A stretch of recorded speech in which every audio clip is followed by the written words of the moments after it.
الحمد لله رب العالمين والعاقبة للمتقين ولا عدوان إلا على الظالمين. صلى الله وسلم على نبينا محمد وآله وصحبه أجمعين.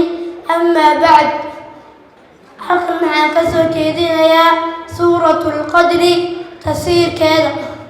suuratul-qadri 97 tartiibta qur'aanka kariimka weeyaan, waxayna soo degtay bisha ramadaan 10keeda dambe, aayadaheeduna waa 5.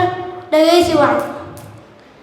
bismillaah, magaca allah ayaan ku bilaabayaa. allahaasoo arraxmaani naxariisanaya naxariista guud, gaal iyo muslimba u naxariisanaya markii adduunyada la joogo.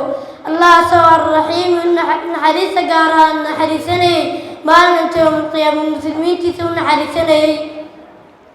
innaa annaga ayaa anzalnaahu soo dejinna qur'aanka fii laylati alqadri, habeenka sharafta badan. wamaa adraaka, maxaa ku ogeysiiyey maxamedow maa laylatu lqadri, habeenka sharafta badan.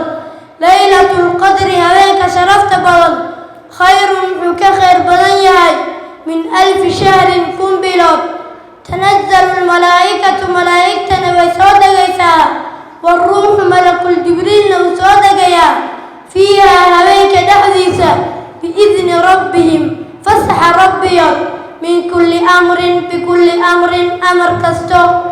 salaamun waa nabadgelyo, hiya habeenkaasu xataa maqlaci alfajri, ee maqlaci alfajri ilaa waaya ka baryo nabadgelyo. sadaqa allahu alcasiim.